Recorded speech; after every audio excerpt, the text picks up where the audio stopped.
तो दोस्तों आज हम फिर से आपके लिए लेकर आए हैं देश दुनिया की तमाम ताजा बड़ी खबरें। सबसे पहली बड़ी खबर में आपको बताएंगे दोस्तों, अयोध्या के बाद अब पश्चिम बंगाल में बनेगी बाबरी मस्जिद। टीएमसी विधायक ने 1 करोड़ रुपया चंदा देने का किया ऐलान। टीएमसी विधायक अब बनाएंगे पश्चिम बंगाल में बाबरी मस्जिद। सीरिया से भागकर रूस पहुंचे राष्ट्रपति असद। 50 सालों के बाद सीरिया पर मुस्लिम सुन्नियों का हुआ कब्जा। इजराइल के सैनिकों ने भी की बमबारी। दिल्ली दंगों के आरोपी ताहिर हुसैन को टिकट देगी ओवैसी की पार्टी। एआईएमएम 10 सीटों पर उतार सकती है उम्मीदवार। पप्पू यादव ने हिंदुओं की खुलकर की बेइज्जती, बोले सनातन धर्म में नहीं है दम, पूरी दुनिया अपना लेगी इस्लाम। विश्व हिंदू परिषद के कार्यक्रम में उत्तर प्रदेश हाई कोर्ट के जस्टिस शेखर कुमार यादव ने दिया विवादित बयान, बोले ये कठमुल्ले देश के लिए हानिकारक। तो दोस्तों सभी खबरों को आपको एक एक कर बताने वाले हैं। वीडियो को लाइक कर चैनल को सब्सक्राइब कर दें। इसी बीच पर तो दोस्तों अगली खबर की ओर, तो अयोध्या की जगह अब पश्चिम बंगाल में बनेगी बाबरी मस्जिद। टीएमसी विधायक ने 1 करोड़ चंदा देने का किया ऐलान। जब दोस्तों आपको बता दें कि अयोध्या में सुप्रीम कोर्ट के फैसले के बाद राम मंदिर का निर्माण पूरा हो गया, लेकिन दूसरी ओर बाबरी मस्जिद का निर्माण अभी तक शुरू नहीं हो पाया है।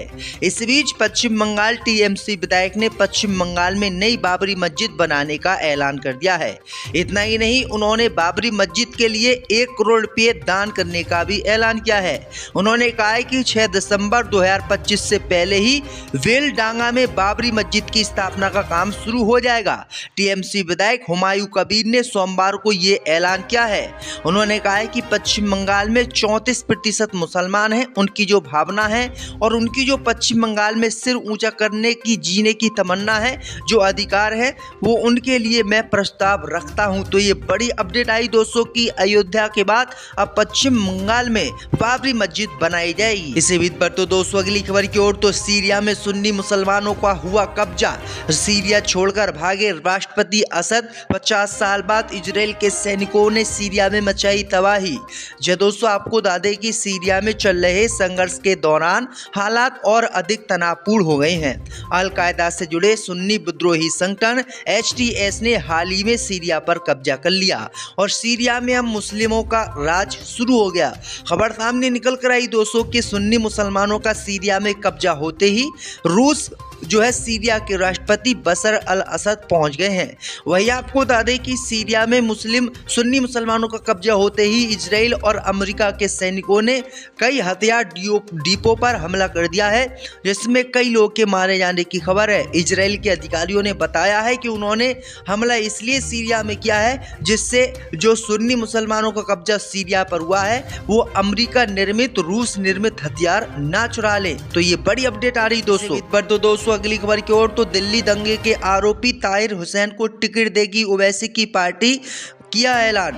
दोस्तों आपको बता दें कि असदुद्दीन ओवैसी की पार्टी एआईएमएम ने दिल्ली चुनाव की तैयारियां तेज कर दी हैं। एआईएमएम के संभावितों की सूची में ताहिर हुसैन के नाम की भी चर्चा है।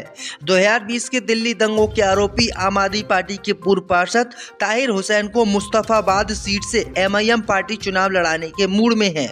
जेल में बंद ताहिर हुसैन का परिवार मंगलवार शाम एआईएमएम में शामिल होगा। एमआईएम मुस्तफा सीट से ताहिर हुसैन या उनकी पत्नी को टिकट दे सकती है। सूत्रों के मुताबिक ओवैसी की पार्टी दिल्ली में करीब 10 सीटों पर उम्मीदवार उतारने की तैयारी कर रही है।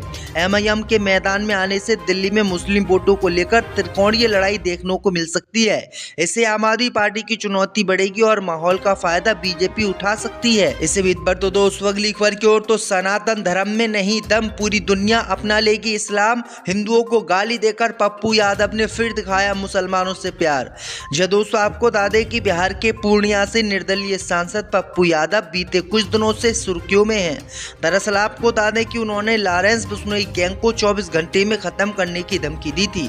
इसके बाद से उन्हें धमकी भरे कॉल और मैसेज आने लगे। इन सब के बीच पप्पू यादव का एक वीडियो वायरल हुआ है, जिसमें वो कह रहे हैं कि जिस दिन आप अल्लाह को महसूस कर लीजिएगा उस दिन इस्लाम कबूल कर लोगे, अगर नहीं कर पाए तो मेरा नाम ले लेना। पप्पू यादव ने अपने सोशल मीडिया प्लेटफॉर्म प्लेटफॉर्म पर ये वीडियो डाली है। उन्होंने कहा है कि सनातन धर्म में इतना दम नहीं है, इसलिए पूरी दुनिया इस्लाम को अपनाएगी। तो ये बड़ी अपडेट आई दोस्तों कि पप्पू यादव मुसलमानों के प्रति झुकाव दिखाते हुए दिख रहे हैं। इसी बीच पर तो दोस्तों अगली खबर की ओर तो विश्व हिंदू परिषद के कार्यक्रम में हाई कोर्ट के जस्टिस शेखर कुमार यादव ने दिया विवादित बयान। बोले ये कठमुल्ले देश के लिए हानिकारक। जय दोस्तों, आपको बता दें कि इलाहाबाद हाई कोर्ट के जज जस्टिस शेखर कुमार यादव 8 दिसंबर को विश्व हिंदू परिषद के कार्यक्रम में शामिल हुए, जहां उन्होंने ऐसे मुद्दे पर विचार व्यक्त किए जिससे मुसलमानों में गुस्से का माहौल है। उन्होंने कहा कि हिंदू समुदाय मुसलमानों से अपनी संस्कृति को अपनाने की उम्मीद नहीं करता, लेकिन ये जरूर चाहता है कि उनकी संस्कृति का अनादर ना हो। कार्यक्रम में यूसीसी का जिक्र करते हुए जस्टिस यादव ने कहा कि भारत एक ऐसा देश है जो बहुसंख्यक समाज की इच्छाओं के अनुसार चलता है। उन्होंने कहा कि हिंदू अपने बच्चों को सहनशीलता और दया का पाठ पढ़ाते हैं। बच्चों को जानवरों और प्रकृति से प्रेम करना सिखाया जाता है, लेकिन अगर बच्चे अपने सामने जानवरों को मारे जाते हुए देखेंगे तो वे सहनशीलता और करुणा कैसे सीख पाएंगे।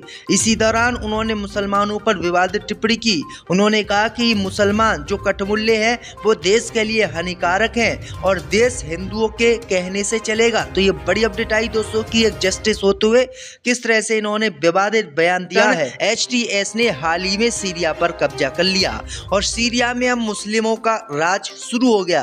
खबर सामने निकल कर आई दोस्तों कि सुन्नी मुसलमानों का सीरिया में कब्जा होते ही रूस जो है सीरिया के राष्ट्रपति बशर अल असद पहुंच गए हैं। वही आपको बता दें कि सीरिया में सुन्नी मुसलमानों का कब्जा होते ही इजराइल और अमेरिका के सैनिकों ने कई हथियार डिपो पर हमला कर दिया है, जिसमें कई लोगों के मारे जाने की खबर है। इजराइल के अधिकारियों ने बताया है कि उन्होंने हमला इसलिए सीरिया में किया है जिससे जो सुन्नी मुसलमानों का कब्जा सीरिया पर हुआ है वो अमेरिका निर्मित रूस निर्मित हथियार ना चुरा ले। तो ये बड़ी अपडेट आ रही दोस्तों। अगली खबर की ओर तो दिल्ली दंगे के आरोपी ताहिर हुसैन को टिकट देगी ओवैसी की पार्टी, किया ऐलान।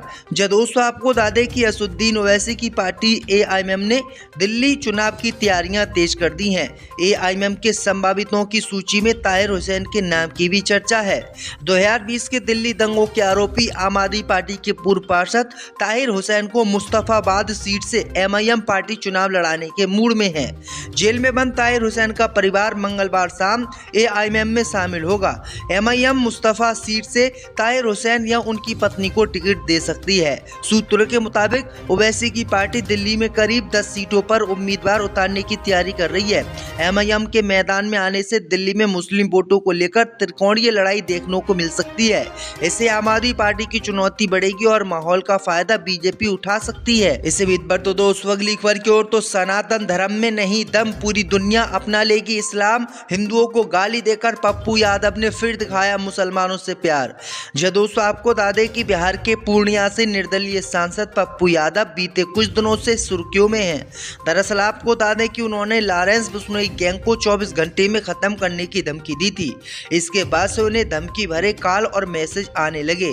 इन सब के बीच पप्पू यादव का एक वीडियो वायरल हुआ है, जिसमें वो कह रहे हैं कि जिस दिन आप अल्लाह को महसूस कर लीजिएगा उस दिन इस्लाम कबूल कर लोगे, अगर नहीं कर पाए तो मेरा नाम ले लेना।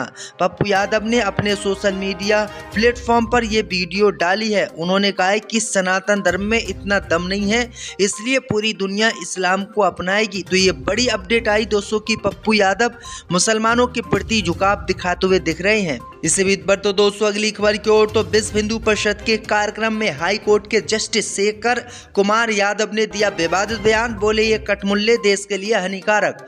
जय दोस्तों आपको बता दें कि इलाहाबाद हाई कोर्ट के जज जस्टिस शेखर कुमार यादव 8 दिसंबर को विश्व हिंदू परिषद के कार्यक्रम में शामिल हुए, जहां उन्होंने ऐसे मुद्दे पर विचार व्यक्त किए जिससे मुसलमानों में गुस्से का माहौल है। उन्होंने कहा कि हिंदू समुदाय मुसलमानों से अपनी संस्कृति को अपनाने की उम्मीद नहीं करता, लेकिन ये जरूर चाहता है कि उनकी संस्कृति का अनादर ना हो।